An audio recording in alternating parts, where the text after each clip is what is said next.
60টি বর্জনীয়র 1 number, বিলম্বে ইফতার করবেন না কখনো। 1 নাম্বার, দেরি করে ইফতার করা নিষিদ্ধ। ইহুদিরা দেরি করে ইফতার করে। লা ইয়াজালুন নাসু আলা খাইরিন মা আজ্জালুল ফিতরা। বিশ্বনবী বলেছেন, এই উম্মত যতদিন আগে আগে ইফতার করবে, এই উম্মতের কপাল থেকে কল্যাণ কেউ ছিনিয়ে নিতে পারবে না। চিল্লায় বলেন ঠিক কি না? আজানের জন্য বসে থাকবেন না, সময় দেখবেন।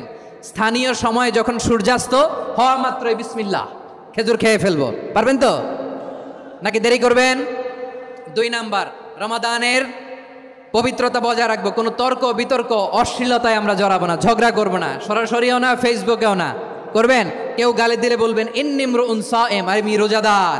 আল্লাহর হাবিব শিখিয়েছেন, কেউ যদি তোমার গালি দেয়, কটু কথা বলে, অশ্লীল কথা বলে, রমজানে তুমিও বলতে পারবে না। তুমি বলতে পারবা ইন্নিমরুউন সায়েম, আমি রোজাদার। আজকে থেকে নিয়ত করেন, রমজানে কেউ গালি দিলে আপনি একটা গালি দিবেন নাকি? কি বলবেন? রোজাদার, রমজানের পবিত্রতা আমি ভঙ্গ করতে পারবো না। অশ্লীল নাটক সিনেমা আমরা দেখবো না। ব্যাড হ্যাবিট থাকলে রমাদানে এটা ছাড়ার মহা সুযোগ। স্মোকিং এর অভ্যাস আছে অনেকের, ঠিক কিনা? চাঁপাইনবাবগঞ্জে আপনারা স্মোকিং করেন? হ্যাঁ, না না আমরা করি না। বলেন করি না। করবেন না কেউ? যদি কারো থাকে, কে করে হাত তোলালাম না আমি। এই রমাদানে এই স্মোকিং হ্যাবিট থেকে আমরা বেরিয়ে আসবো, ঠিক কিনা বলেন? 3 নাম্বার, আমরা মিথ্যা বলবো না। বিশ্বনবী বলেন, মানলাম ইয়াদা কাওলা যুরি ওয়াল আমালা বিহি ফালাইসা লিল্লাহি হাজাতুন ফি আইয়াদা তাআমাহু ওয়া শারাবা। যে রমজানে মিথ্যা কথা, মিথ্যা কাজ, মিথ্যা সাক্ষী ছাড়তে পারে নাই, তার না খেয়ে থাকা, উপবাস থাকা দিয়ে আল্লাহর কিছু যায় আসে না। এজন্য মিথ্যার সাথে আমাদের কোনো সম্পর্ক আছে? মিথ্যা বলবো না। 4 নাম্বার, অপচয় করব না। ইন্নাল মুবাযযিরিনা কানু ইখওয়ানাশ শায়াতিন ওয়া কানাশ শাইতানু লিরাব্বিহি কাফুরা। অপচয়কারী শয়তানের ভাই।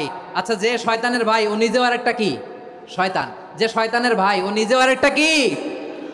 অপচয় করবো না। ইফতারি করতে যে আমরা অনেকে অপচয় করি, এগুলো করবেন আপনারা? না, অপচয় করবো না। 5 নাম্বারে, রিয়া, লোক দেখানো ইবাদত আমরা করবো না। লোক দেখানোর জন্য নামাজ, রোজা, জিকির, তেলাওয়াত, দান, সদকা এগুলো করলে আল্লাহর দরবারে এগুলো কবুল হবে? বিশ্বনবী বলেন, দাজ্জালের ফিতনার চেয়ে একটা বড় ফিতনার ভয় আমি করি। সেটা কি? আর রিয়া, শো অফ মেন্টালিটি, লোক দেখানো মানসিকতা। এটা থেকে আমরা বিরত থাকবো ইনশাআল্লাহ। 6 নাম্বার, অনেক গুরুত্বপূর্ণ। ব্যবসায়ী ভাইয়েরা, ব্যবসা করেন কারা কারা? হাত তুলে দেখান তো আমারে। মাশাআল্লাহ, হাত নামান। ব্যবসায়ী ভাইয়েরা, অনেক অসাধু ব্যবসায়ী আছে, রমজান আসলে নিত্য প্রয়োজনীয় পণ্যের মূল্য বৃদ্ধি করে দেয়। এরকম আছে না নাই? এগুলো করবেন না। মজুদদারি করবেন না। পণ্যের কৃত্রিম সংকট বাজারে করবেন না।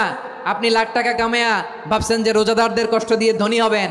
এমন রোগ আল্লাহ আপনারে দিবে, কোটি টাকা দিয়েও আপনি হাসপাতালের বিল পরিশোধ করার ক্ষমতা আপনার হবে না। খবরদার। শেষ বয়সে দেখবেন কি কষ্ট আপনার হয়। আপনি রোজাদারদের কষ্ট দিয়েছেন, আল্লাহ আপনার সুখে রাখবে? আল্লাহর দোহাই লাগে, আমার ব্যবসায়ী ভাইরা এটা করবেন না। আরব বিশ্বে আমরা দেখেছি, আরব বিশ্বের ব্যবসায়ীরা সারা বছরে ব্যবসা করে, রমজানে ভর্তুকি দেয়। আর আমার দেশের কিছু অসাধু ব্যবসায়ী রমজানে গলাকাটা ব্যবসা করে আর সারা বছর সইটার উপর দিয়ে চলে। চিল্লায় বলেন ঠিক কিনা? করবেন না, এটা করবেন না।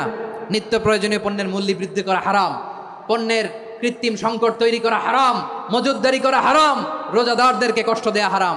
এটা করবেন না। 7 নাম্বারে সর্বশেষ কথা, অধীনস্থ যারা আছে তাদের কাজের চাপ আপনারা কমিয়ে দিবেন। কাজের লোক, ফ্যাক্টরির ওয়ার্কার, স্টাফ, তাদের প্রতি যদি রহম করেন, আপনার উপর রহম করবে কে? এই পবিত্র রমাদানের 7টা করণীয়, 7টা বর্জনীয় মনে রাখা যাবে তো ইনশাআল্লাহ?